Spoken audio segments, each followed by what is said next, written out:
है कि किसी भी चीज़ को किसी इच्छा की पूर्ति आप समझ लीजिए। हमारी लैंग्वेज में इच्छा पूर्ति मैनिफेस्टेशन है। स्पिरिचुअलिटी और अपने माइंड को अगर समझा जा सके और उसको सही दिशा दी जा सके तो हम अपने जीवन में, चाहे हमारा पास्ट कितना ही बुरा क्यों ना हो, कितने फेलियर्स क्यों ना हो, हम कितने गरीब क्यों ना रहे हो, लेकिन अगर हम मूविंग फॉरवर्ड अपने माइंड को सही से अलाइन करते हैं तो हम कुछ भी इच्छा पा सकते हैं, कुछ भी हम मैनिफेस्ट कर सकते हैं। ये मतलब है लेमैन लैंग्वेज में मैनिफेस्टेशन। करो इन सबको करने के पीछे भी ना एक एनर्जी वाइब्रेशन होती है कि आखिरकार जो औरतें हैं वो 16 सोमवार करती हैं तो ऐसा क्या हो जाता है, तो उनका माइंड अलाइन हो जाता है, उनकी जो फ्रीक्वेंसी है, हम सब फ्रीक्वेंसी के लोग हैं, वाइब्रेशन के लोग हैं, तो उनका माइंड और वाइब्रेशन और फ्रीक्वेंसी अलाइन हो जाती है और ब्रह्मांड से उनको वो इच्छा पूर्ति मिल जाती है। तो अब जैसे आपने कहा कि ये आया कहाँ से, तो मैनिफेस्टेशन तो सिर्फ एक शब्द है। कहने का मतलब है फॉर एग्जाम्पल जैसे किसी एक शब्द को हिंदी में कुछ बोलते हैं, अंग्रेजी में कुछ बोलते हैं, वेस्टर्न में कुछ बोलते हैं, मुंबई में कुछ बोलते हैं, बैंगलोर में कुछ, वैसे ही मैनिफेस्टेशन इच्छा पूर्ति है। ये यूएस लाइक वेस्टर्न कल्चर से वर्ड आया मैनिफेस्टेशन। एक सीक्रेट किताब आई थी, उसके बाद से ये पॉप कल्चर में, पॉपुलर कल्चर में, यूट्यूब, इंस्टाग्राम से बहुत प्रमोट हो गया। ये हिंदुइज्म में भी है इसका जिक्र, बुद्धिज़्म में भी है, क्रिश्चियनिटी में भी है, ताओइज्म में भी है। हर जगह इसका किसी ना किसी तरीके से, वेद, पुराण, भगवत गीता, हर जगह इसका जिक्र है। अच्छा, मतलब लोगों प्रोसेस सही नहीं है।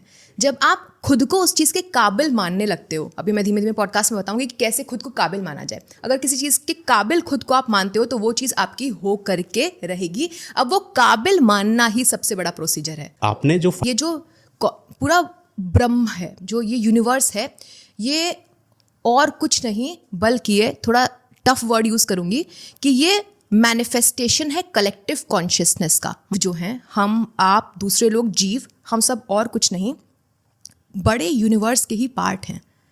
हम वैसी दिखती है जैसे हम हैं। एक ही सिनेरियो को आप अलग तरीके से देखोगे। मैं इरिटेट हो सकती हूँ एक सिनेरियो को देख करके कि यार यहाँ पे सब इतना ज़्यादा बात कर रहे हैं, मुझे तो इरिटेशन हो रहा है।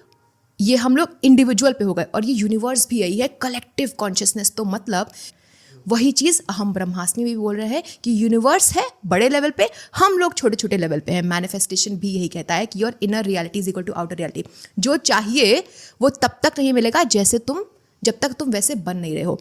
पैसा चाहिए ना तो छोटी सोच नहीं रखनी है। बोलते हैं ना कि पैसा चाहिए, मिल जाएगा। तुम्हारी सोच कैसी है, चेंज करना है। थॉट ऐसे ही नहीं चेंज होंगे। बिलियंस ऑफ थॉट दिन भर चल रहे हैं, तो थॉट को पकड़ना पड़ेगा। ये प्रोसेस है मैनिफेस्टेशन का। कैसे पकड़ेंगे? अभी तुम क्या गलत अपने बारे में बात कर रहे हो, रुको, सोचो, सोशल मीडिया से थोड़ा दूर रहो, अपने साथ माइंडफुलनेस, थोड़ा मेडिटेशन, सेल्फ रिफ्लेक्शन करो कि यार अभी बैठते हैं और देखते हैं ज़िंदगी में क्या चल रहा है। एक किताब लो, लिखना, कॉपी लिखना शुरू करो कि मेरी ज़िंदगी में अभी क्या चल रहा है, क्या पसंद आ रहा है, क्या नहीं पसंद आ रहा है। जो नहीं पसंद आ रहा है उसको पकड़ो कि यार आजकल ना मैं बहुत इरिटेटेड फील करता हूँ, पैसे की बड़ी किल्लत है। पैसे की किल्लत इस वजह से है क्योंकि तुम बार बार खुद को बता रहे हो पैसे की किल्लत है, पैसे की किल्लत है। तो कैसे आएगा पैसा? पैसा तो वाइब्रेशन है। अच्छा, आप उसके बारे में अच्छा फील करना तो शुरू करो, एक्ट होगा। It's all vibration. ये मेरे साथ भी हुआ है। तो दैट इज द थिंग। आपके साथ गलत हुआ क्योंकि वो भी आप ही ने अट्रैक्ट। आपके जिंदगी में जो भी गड़बड़ सड़बड़ चल रहा है ना, एक बार रुकिए, सोचिए, देखिए, उसको लिखिए। ये आपने एक्चुअल में मैनिफेस्ट किया है बुरी चीज़ें। आप अगर अपनी सोच को चेंज कर सकते हैं तो आप अपने परिणाम को चेंज कर सकते हैं। भगवान को उसमें अलट सलट बोलना कोई फ़ायदा नहीं है क्योंकि वो डिवाइन प्लान है। जो ये ज़िंदगी है ये दो चीज़ों से, भगवत गीता में भी लिखा हुआ है, जैसे श्री कृष्ण अर्जुन जी को बताते हैं, विजडम देते हैं कुरुक्षेत्र में कि तुम्हें धर्म पर ध्यान देना चाहिए, तुम्हारे वो भ्राता हैं, उनको नहीं मारना है। फिर भी धर्म का ज्ञान उन्होंने दिया श्री कृष्ण ने अर्जुन को। तो ये डिवाइन प्लान है। फिर वो क्या करते हैं, वो मारते हैं या फिर वॉर को छोड़ देते हैं, युद्ध को, वो उनका खुद का प्ले है। तो ब्रह्मांड में हम आए हैं, हम दो चीज़ों से हमेशा बंधे रहेंगे। पहला डिवाइन प्लान कि भगवान क्या चाहता है, और दूसरा हमारा उसमें फ्री विल। तो भगवान जो भी कर रहा है समझो कि वो किसी बड़े प्लान का पार्ट है, वो तुमको अभी नहीं दिख रहा है। अकेले हो क्या तुम जो भगवान तुम्हारे लिए सिर्फ आएंगे? इस पर थोड़ा क्लियर करिए। दो तरह के लोग होते हैं। एक होते हैं जो कंफर्टेबल हैं, जो चल रहा है बहुत अच्छा है, भगवान की कृपा है। दूसरे ग्रोथ माइंडसेट वाले लोग होते हैं जो हमेशा आगे जाने की कोशिश करते हैं। अब हमें ना एक थिन लाइन ऑफ डिफरेंस है इन दोनों के बीच में। भगवान जो कर रहे हैं, अक्सर ना इंसान की ज़िंदगी में गरीबी, एक्सीडेंट, बुरे वक्त जब आते हैं ना, तो वो इस वजह से आते हैं, इनको सतोरी मोमेंट कहा जाता है। ये इस वजह से आते हैं कि आपको तोड़ें, एकदम तोड़ मरोड़ दें और उसमें से आप फ्रेश निकलो। जैसे वॉशिंग मशीन कपड़ों को एकदम घुमा देती है ना, कपड़े उसमें से फ्रेश निकलते हैं।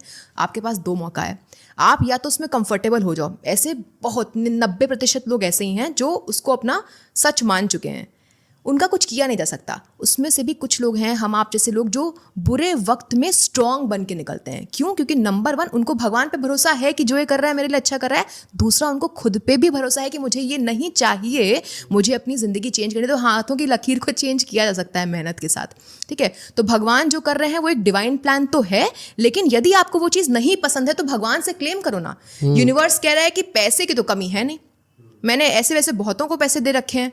बहुत लोगों के पास पैसे, ज़रूरी नहीं है कि वो बहुत मेहनती हो तभी उनके पास पैसे हैं। सबके पास पैसे उन लोगों के पास हैं जो उसको चाहते हैं, क्लेम करते हैं, उसको अपना भविष्य मान के नहीं बैठ गए हैं।